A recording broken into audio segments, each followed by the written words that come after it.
In one of the other very curious scenarios going on right now is how cryptocurrency and the Back to the Future movie and Donald Trump all come together. And what is happening right now? This Kim Runner says we aren't the only ones noticing the 88 number happening over and over. And we have the 8 Bitcoin wallets just getting unlocked for over $8 billion.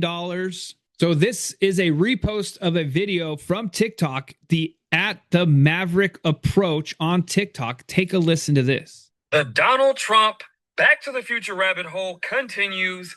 Let's get into it. So just the other day, you guys, it was the 40th anniversary for the classic movie Back to the Future, in which Marty McFly has to go 88 miles per hour, okay, 88, into the future and to the past to make time travel happen. Put a pin in that. In part 2, there is some serious parallels between Donald Trump and the villain Biff Tannen, where he becomes rich and powerful, almost like he was predicting that he was going to be POTUS one day. Now, this version of Biff Tannen, where he gives himself the almanac so he can get rich and powerful, this all has to do with wealth. Now, I said that the number in this movie is 88, 8 being the number of wealth, so here's the thing. If you've been paying attention, Trump keeps mentioning 88 over and over again. Favorite chick, the tariff line. They called me back an hour later. Sir, we've taken in $88 billion in tariffs. 11,888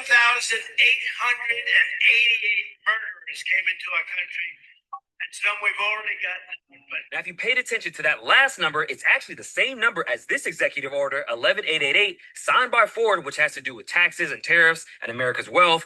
But that's where it just begins. And while all this is going on, at the same time, isn't it weird, after 14 years of being dormant, 8 wallets holding 80,000 Bitcoin worth $8 billion starts to move around again? What are the chances? Now, going back to the movie Back to the Future, again, some major parallels. Look at these headlines where it says Trump pulls off biggest upset, Hill Valley man wins, Biff wins again, Trump wins again, luckiest man on earth. Literally the same thing, saying luckiest man on earth, and the title says Back to the Future. Here's another weird thing. The character that was based off of Donald Trump, Biff Tannen, was born in 1937, in which 2025 makes him 88 years old. Not to mention, this same year that Marty McFly goes into the future, 2015, is the same year that Donald Trump runs for president and then later becomes president. And sidebar, 88 years ago, Amelia Earhart disappears, so there's that. Kind of random, but I thought that was pretty interesting too. All in all, my prediction is I think we're about to see something major in the financial world, maybe with crypto, with banks, something with money, so be on the lookout. And there's way more to this whole Donald Trump Back to the Future rabbit hole. So interesting theories happening in the crypto world, in the financial world, in the political world, all at the same exact time. Then yesterday, we also have the US debt clock, the X.com account saying, are you ready for a major announcement? Yes or no? And in some positive news coming out of Asia, we do have Ripple and Tinity launching XRPL Accelerator in Singapore, offering up to $200,000 in grants. So if you're a company based out of Asia Pacific and you want to build something on top of XRP Ledger, apply for a grant and they will help you build with some funds. Now, as we talked earlier, only 7% of the world is exposed right now to crypto. Well, here we got Altcoin Daily posting out Tom Lee saying that 95% of investors have zero Bitcoin exposure right now. If you're buying Bitcoin today, it's still early.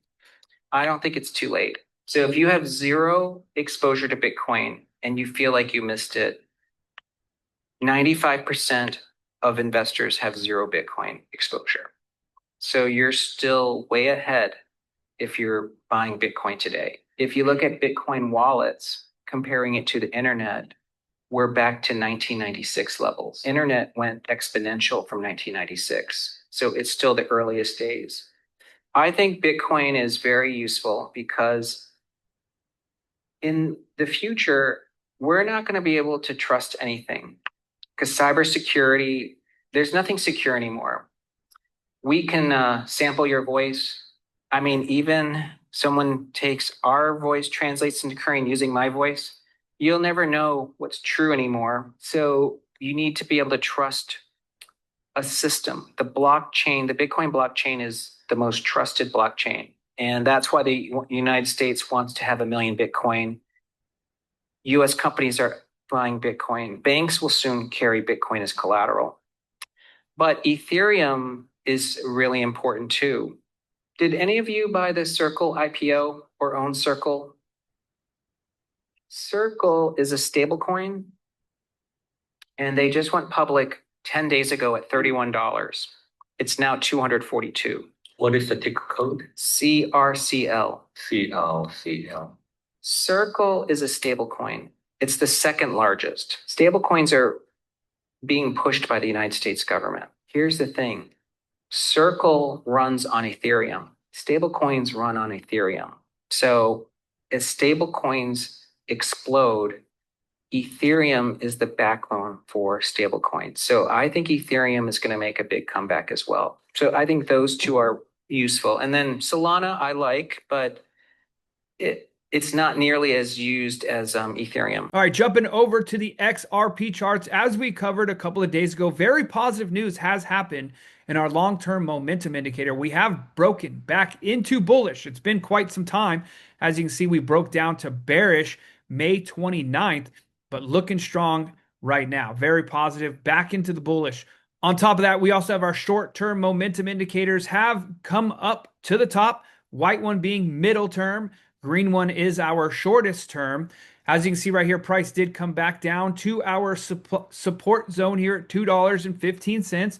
Bounced off this back on July 1st, making a run at the start of July so far. Our next level of resistance, which is extreme resistance, $2.43. As you can see, we've touched it once, twice, 3, 4 times since we broke down from there. Wasn't able to make it to the upside.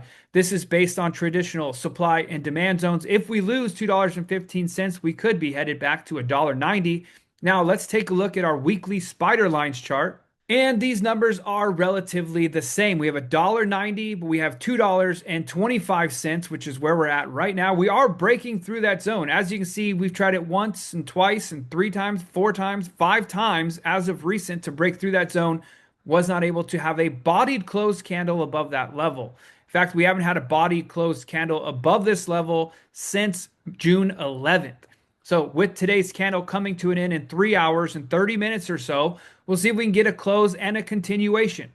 Good news will be closing continuation, then we could see our move back to $2.55. This will also coincide with the fact that we do have a support level right here, and that would become a resistance level on the way up. So look for 255, 260 in the near future. Now, when we zoom out and we look at the larger scale here, we do have resistance / support here, 225. We're breaking through that resistance, turning it to support today. From there, we'll then have the level of 255.